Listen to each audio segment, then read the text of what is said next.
Coach, we're here with Amy Mintz signing, and she's signing with Truett McConnell College. Talk a little bit about Amy, the player, and the person that Truett McConnell will be getting. You know, Amy, I met her when she was a freshman, and skill level-wise to where she is today, she has improved probably 130%. A lot of that credit goes to Alan Collis. He spent hours with her in that gym in the summer months, working on her swing. I can remember when as a sophomore, about midway through the season, that was the year we made the run to Columbus. I remember using her as my DP.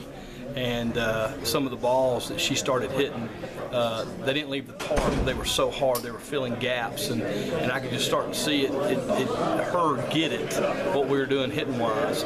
And the time with Coach Collis she had spent was starting to really pay off, and she was a big part of that. I remember her. I hit her in the 7 and 8 spot starting off midway through that season. I remember we going into I think to the Brookwood tournament and playing, I think it was Grayson, and she hit 2 balls in the gap against, you know, a 5A pitcher at the time. The girl was a junior, but she was one of the better pitchers in the state.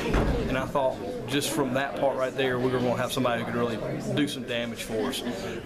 She had a great tournament and region tournament that year, and I feel like for the next 2 years she was going to really be an asset to our program. I think a lot of that has to do with her character, you know, because as a sophomore, a little bit of pressure. She was playing with some really good players at the time, and we were fortunate to have her as a 7-hitter. Right. And she started making her way up through that lineup.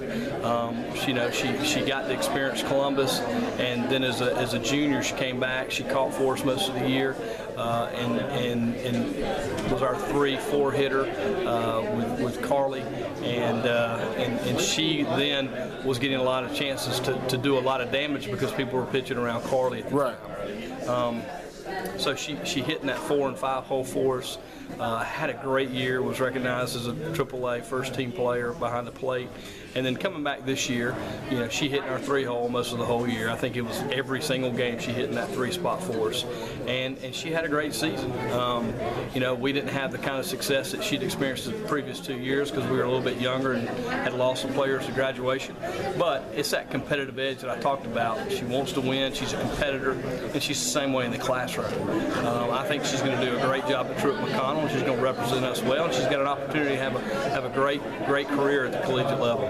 Now, Coach, let me ask, when she had to deal with not having that success the senior year, what were some of the things that leadership-wise that you maybe saw from her dealing with the younger players and trying to help them get through that year? Well, now, I mean, that success we're talking about, I mean, it was still, you know, right there is a 4 team out of the 7 AAA, and still had a lot, you know, racked up a lot of wins. But you're right, it wasn't that we were battling 1 or 2 in that region.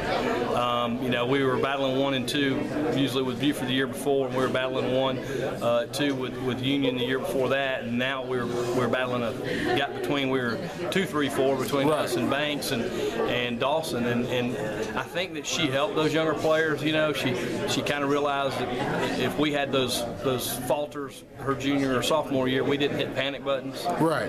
We talk about it always being a process, and it is. It's a process. And so she knew that she was on the end of that process, but she knew she had a lot to do to influence those younger kids about how to meet adversity, how to deal with losses. You know, when I talk about softball, they're really immediate because you have a game right behind you usually in a tournament to be able to turn it around. It's not like they got to sit for 3 or 4 or 5 days before their next outing. All right, Coach, well, I appreciate your time, and congratulations again. Thank you. Thank you. Appreciate it, LT. Thanks for coming. No problem.